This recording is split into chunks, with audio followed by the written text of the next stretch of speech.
उद्धव ठाकरेंची पत्रकार परिषद आता सुरू झालेली आहे। आपण थेट जाऊया पत्रकार परिषदेकडे।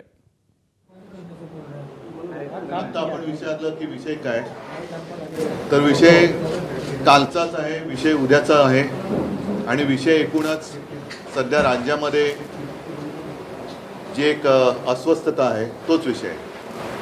आता मी आपल्या माध्यमातून महाराष्ट्रातल्या जनतेशी जे बोलत आहे आणि बोलणार आहे ते उद्याच्या बंदबद्दल आहे। काल मी स्पष्ट केलेलं आहे की उद्याचा बंद हा राजकीय कारणासाठी बंद नाही आहे। उद्याचा बंद हा विकृती विरुद्ध संस्कृती याकरता हा बंद आहे। अनेक जणांना असं वाटते, बहुतेक सगळ्याच महिलांना आणि पालकांना असं वाटते की आपली मुलगी शाळेमध्ये सुरक्षित राहील का।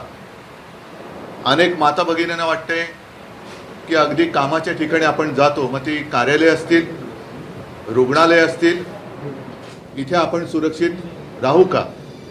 आणि त्याच एकूण खदखदीला किंवा एक अस्वस्थतेला वाचा फोडण्यासाठी उद्याचा बंद, जसं सरकार म्हणते की विरोधी पक्षांनी, होय आम्ही विरोधी आहोत, पण आम्ही विरोधी या विकृतीचे आहोत। त्याच्यामुळे उद्याचा बंद हा विकृतीच्या विरोधकांनी केलेला बंद आहे। परत एकदा सांगतो की विकृती विरुद्ध संस्कृती असा हा बंद उद्याचा असणार आहे। या बंदमध्ये जसं आजपर्यंत आम्ही बंद करत आलेलो आहोत, उद्याचा बंद हा महाविकास आघाडी आणि महाविकास आघाडीच्या मित्रपक्षांतर्फेच नव्हे तर सर्व नागरिकांच्या वतीने आम्ही करतो। त्याच्यामुळे सगळे नागरिक याच्यात सहभागी होतील। जात पात, धर्म, भाषा, भेद, राजकीय पक्ष या सगळ्या कक्षा ओलांडून सगळ्यांनी त्याच्यात सहभागी व्हावं ही माझी सर्वांना आग्रहाची एक मी विनंतीच म्हणेन, कारण हा शेवटी सामाजिक प्रश्न आहे।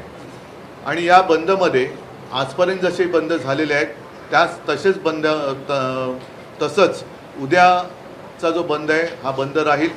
कडकडीत बंद असायला पाहिजे, मात्र त्या बंदमध्ये अत्यावश्यक सेवा ज्या आहेत, जसं रुग्णवाहिका सेवा आहेत, वृत्तपत्र आहेत, फायर ब्रिगेड आहेत आणि ज्या ज्या काही अत्यावश्यक सेवा आहेत त्या चालू राहतील। एकूण जर का आपण पाहिलं तर सणासुदीचे दिवस आहेत, गणपती बाप्पा येत आहेत, दहीहंडीची प्रॅक्टिस सुरू आहे आणि हा सगळा विचार केल्यानंतर उद्याचा बंद हा दुपारी 2 वाजेपर्यंत सगळ्यांनी पाळावा अशी माझी विनंती आहे। कारण अनेकांना उत्सव पण करायचे आहेत, उत्साह पण आहे, पण त्याच्यामध्ये अगदी उत्सवात सुद्धा आपल्या मुलीबाळी सुरक्षित राहतील की नाही हा सुद्धा प्रश्न त्यांच्या सगळ्यांच्या मनामध्ये आहे। सरकारला काही म्हणू देत, मी जनतेच्या वतीने बोलतोय आणि जनतेला सुद्धा आपलं मत मांडण्याचा अधिकार आहे।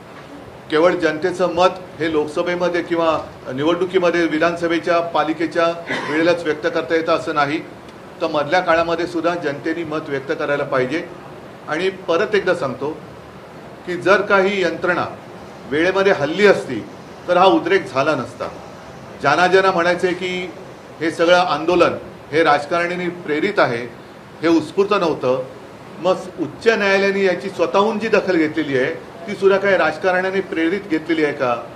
काल उच्च न्यायालयाने आपल्या राज्य सरकारला थोबडवलेलं आहे, हे थोबडवणं सुद्धा हे राजकारण्यांनी प्रेरित झाले म्हणून उच्च न्यायालयाने केलं आहे का। जर उच्च न्यायालय स्वतःहून याची दखल घेत असेल आणि मी असं म्हणेन उत्स्फूर्तपणाने सरकारला विचारत असेल तर जनतेला सुद्धा तो अधिकार आहे। आणि जनतेचं न्यायालय हे वेगळं आहे।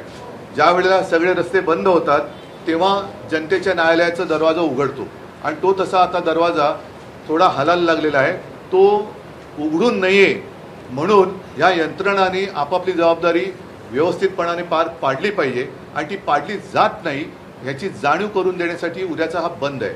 आणि परत एकदा सांगतो की उद्याचा बंद याचं यश अपयश हे राजकारणामध्ये मोजायचं कारण नाही आहे। उद्याचा बंद हा विकृती विरुद्ध संस्कृती असा आहे, त्याच्यामुळे बंदचं यश अपयश हे संस्कृतीचं आणि विकृतीचं राहणार आहे। जे आपल्या राज्यातले सगळे सुजाण आणि सुसंस्कृत नागरिक आहेत त्या सगळ्यांना मी सांगतोय की उद्या दुपारी 2 वाजेपर्यंत सगळ्यांनी हा बंद कडकडीत पाडून आम्ही तुमच्या कारभारावरती आणि आमच्या एकूणच माता भगिनींच्या भवितव्याबद्दल चिंता व्यक्त करत आहोत हे सरकारला दाखवलं पाहिजे। बातम्या तर रोज येत आहेत, काल आपल्याला आपण भेटून गेल्यानंतर मला बदलापूरची लोक येऊन गेली, भेटून गेली आणि तिथली परिस्थिती आज देखील भयानक आहे. आज सुद्धा वृत्तपत्रात बातमी आली ती लोकसत्तामध्ये, मी मुद्दामून नाव घेऊन सांगतो, नाही लोकसत्ता देणं, की तिथल्या शाळेच्या मुख्याध्यापिकांनी असा प्रश्न केलाय की या जखमा सायकल चालवल्याने झाल्या असतील. म्हणजे हे किती निर्दयीपणा करायचा, किती निर्डावलेपणा करायचा. त्याच्यानंतर पोलिसांना जबाबदारीचा विसर. हे बदलापूर अत्याचार प्रकरणाच्या हाताळणीवर उच्च न्यायालयाचे ताशेरे आहेत. मी उच्च न्यायालयाला पण विनंती करतो की ही जी बाब आहे ही फक्त एका घटनेपुरती मर्यादित नाही आहे. रोज घटना घडत आहेत. अगदी इकडे मी वाचून दाखवतो. 13 ऑगस्टला शाळेतील बदलापूरची घटना घडलेली आहे, दुष्कृत्य घडलेलं आहे. 15 ऑगस्टला पुण्याला झालेलं आहे, 20 ऑगस्टला अकोल्याला झालेलं आहे, 20 ऑगस्टला मुंबईला झालेलं आहे, 20 ऑगस्टला लातूरला झालेलं आहे, 21 ऑगस्टला नाशिकला झाले, 21 ऑगस्ट परत मुंबई, 21 ऑगस्ट पुणे, 22 ऑगस्ट कोल्हापूर आणि 22 ऑगस्टला नागपूर.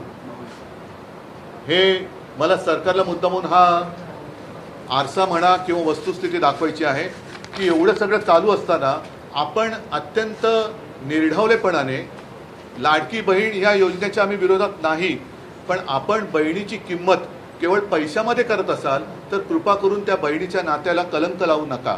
बहिणीचं पहिलं रक्षण करा आणि त्याच्यानंतर मग बहिणीला सुद्धा वाटलं पाहिजे की आहे माझा भाऊ सुद्धा माझं रक्षण करताय.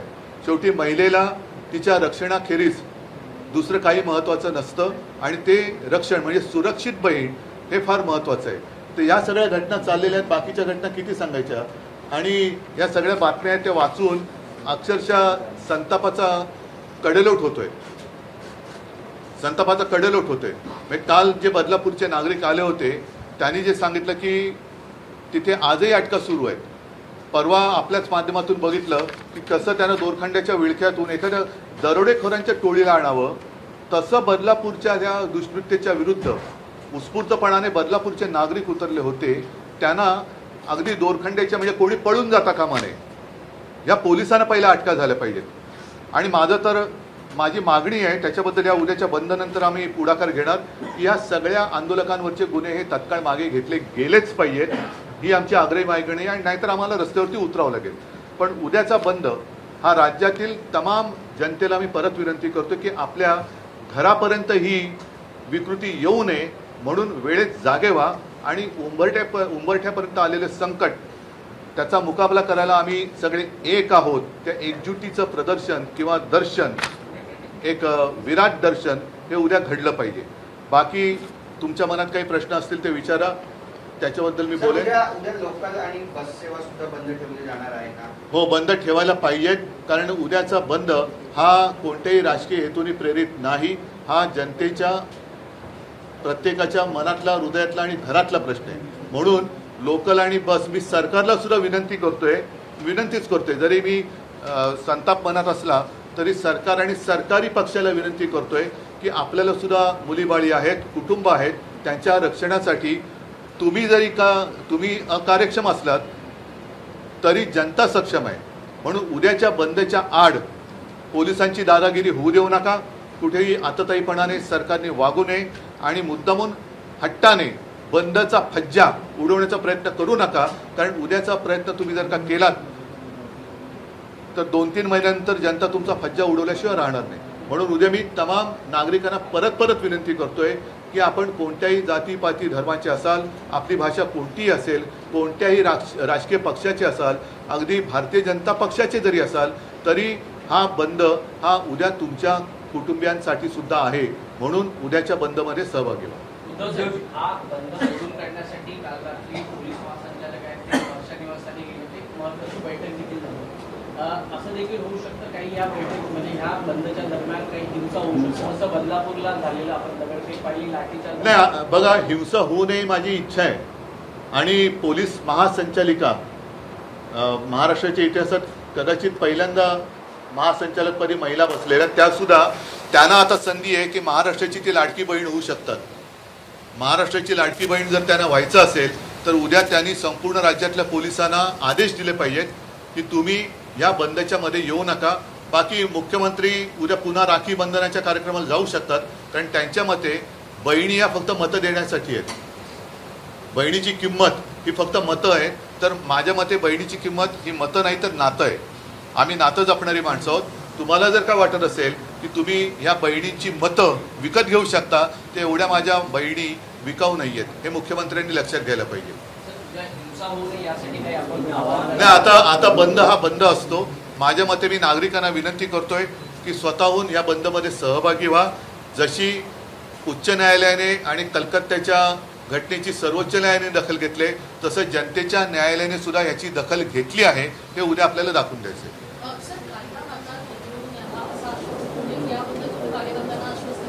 नाही, बंद मध्ये कायदा कुठे आम्ही हातात घेतोय? बंद म्हणजे बंद. आणि कायदा जर का आमचं रक्षण करत नसेल, जे आता दिसलं पोलिसांची सुद्धा ते आहे ना, कुठे गेले तो लोकसत्ता, उच्च न्यायालयाने ताशेरे मारलेले आहेत. म्हणजे कायद्याने रक्षण केलं पाहिजे. तर कायद्या ज्यांच्या हातात आहे ते जर रक्षण करत नसतील तर त्यांना त्यांची जाणीव करून देण्याची आवश्यकता आहे.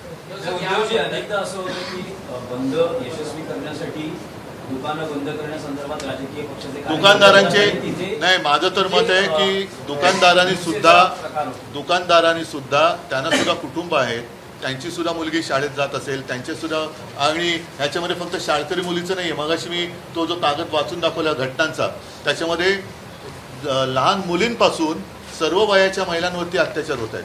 त्याच्यामुळे दुकानदारांसुद्धा दुकानं बंद ठेवायला काय हरकत आहे? दुपारी 2 वाजेपर्यंतच ठेवायचे. स्वतःहून बंद पाडला पाहिजे. कारण जर का कोणाला त्यांच्या माता भगिनींपेक्षा त्यांचा व्यवसाय प्यारा असेल तर त्यांना कोणी वाचू शकत नाही. म्हणजे कोणी म्हणजे अशा नराधमांपासून कोणी वाचू शकत नाही. कदाचित नाही, त्यांना सुद्धा कदाचित त्यांच्या माता भगिनींबद्दल चिंता नसेल. कारण हे जे काय चाललेलं आहे हे एका घटनेपुरतं मर्यादित नाही आहे. आणि ही जनभावना आहे. जनभावनेच्या आड लोकांनी दुसऱ्या या नराधमांची पाठराखण करणाऱ्यांनी येऊ नये.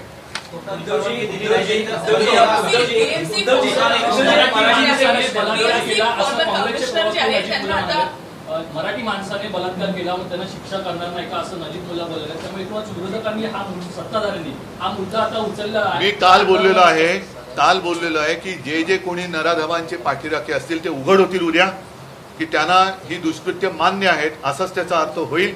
आणि त्यांना समाजाने काय ते समाज बघून घेईल. त्याच्यामुळे उद्या जे नराधमांची बाजू घेणार आहेत ते एका बाजूला, परत सांगतो, विकृती विरुद्ध संस्कृती असा उद्याचा हा बंद आहे.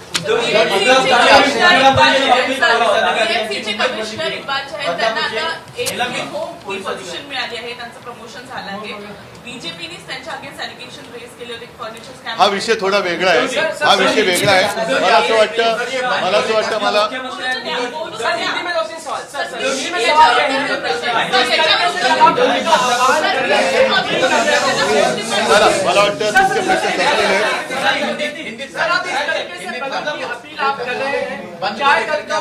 कौन कौन सी आप सेवाओं को बंद रखना चाहते हैं, लोगों से क्या अपील कर रहे हैं?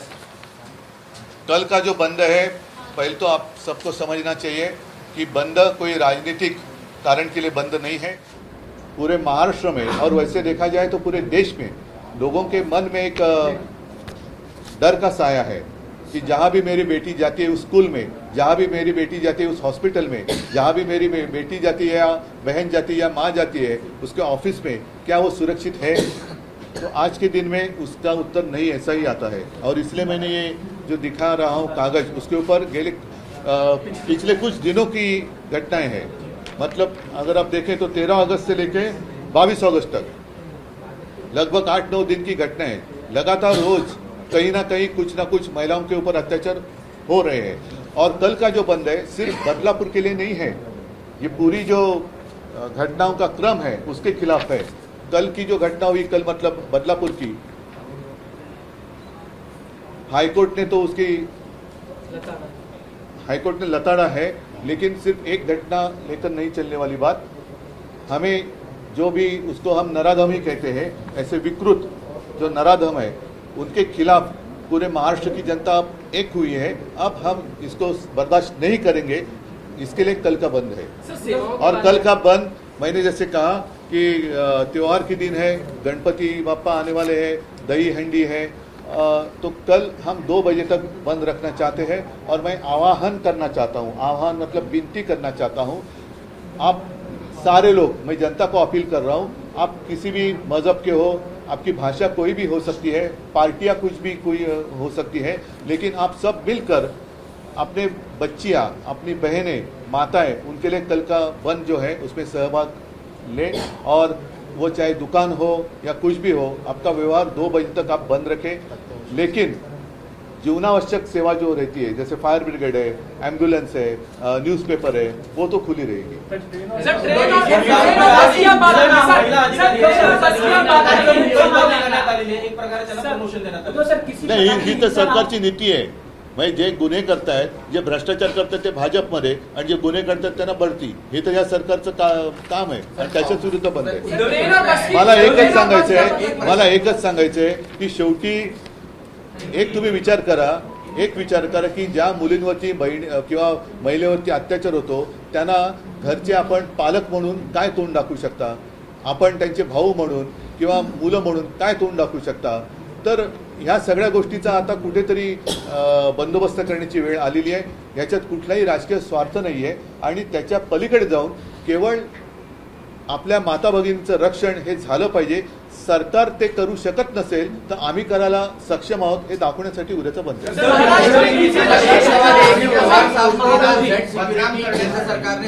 चलो एबीपी माझा, उघडा डोळे बघा नीट।